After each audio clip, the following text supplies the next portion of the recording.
Now let's learn more about Speaker D, and helping us with that is my partner tonight, Ed Lingao. Ed, ilatag mo nga kung ang family tree ng mga D.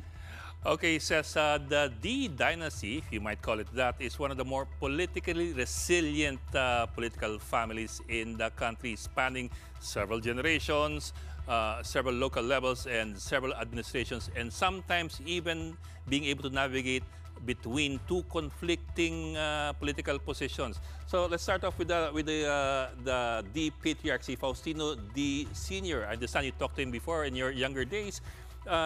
He was started off sa Konseho ng Kawayan in 1962, naging mayor ng Kawayan 1964 to 71, gobernador from 71 to 86, and then with the break with the EDSA Revolution from 88 to 92. So in total, governor siya ng Isabela for 19 years, the longest serving governor of the province of Isabela. Yan po yung lolo. Ito po yung, konti pang background. Some people may not know this, but magkaibigan po si Governor Faustino D. Sr. at si Ninoy Aquino. In fact, nung si D was having problems with the New People's Army in his province, he was able to find a solution with Ninoy Aquino. So he was a friend of Ninoy Aquino, also a member of the Liberal Party, CD. Now, that's curious because come 1972, nung dineclare ang martial law, he joined, of course, the kilusang bagong lipunan ni Ferdinand Marcos. So lumipat po siya ng side. And he became allies with the President Marcos.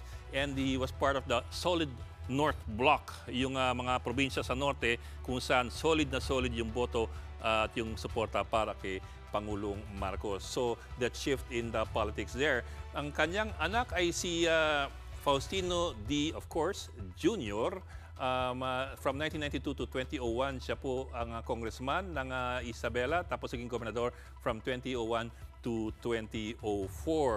2004, nag-break lang po siya dahil natalo siya kay Grace Padaka na isang broadcast journalist noong 2004. Ang pumalit naman kay Grace Padaka is another D, si Benjamin D. But later na po yan.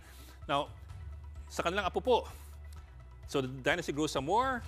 Congressman, now Speaker Faustino D. III, congressman po siya. A lot of people don't know this. From 2001 to 2010, the full 3 terms ng isang congressman bago mag-term limit. Then he became governor from 2010 to 2019, vice gov 2019-2025, and now po congressman and then speaker. Yan po ang ating speaker ngayon, si Faustino D. III. But the family continues to grow. So Faustino D. V naman ito, congressman from 2019 to 2022, at ngayon po siya po mayor ng Etsague ngayon 2025. Some more Ds in Congress lamang. You have right now 3 D na magkakamag-anak. Siyempre, in the 20th Congress, si Faustino D. ang speaker ngayon, Ian Paul D. ang kanyang pamangkin, at si Faustino Michael Carlos D. III also kanyang pamangkin. Some more Ds as the clan continues to grow. Francis Faustino D. Vice Governor at kapatid po.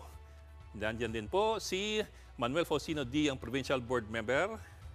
At si JCD, Mayor po ng Kawayan. Faustino Dondon D.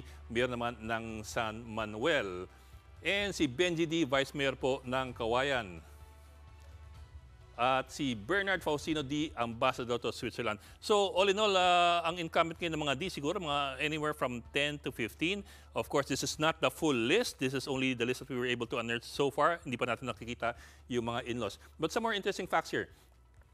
The Marcos D connection, as we talked about a while ago, magka-alyado po sila after martial law was declared, si Patriarch D at si Ferdinand Marcos. Ngayon, kama 2016, si Faustino D. III endorsed BBM for the vice presidency in 2016. Not surprising there. Also, in 2022, Faustino D. also endorsed Bongbong and Sara Duterte in the 2022 elections. But this is the one that's also surprising. In the same election, Faustino D. III endorsed Risa Ontiveros in her Senate run. So nakikita mo, yung dynasty, medyo marunong rin maglaro at marunong sumugal at tumaya kung sino man ang maaaring mga maasahan sa susunod na mga taon.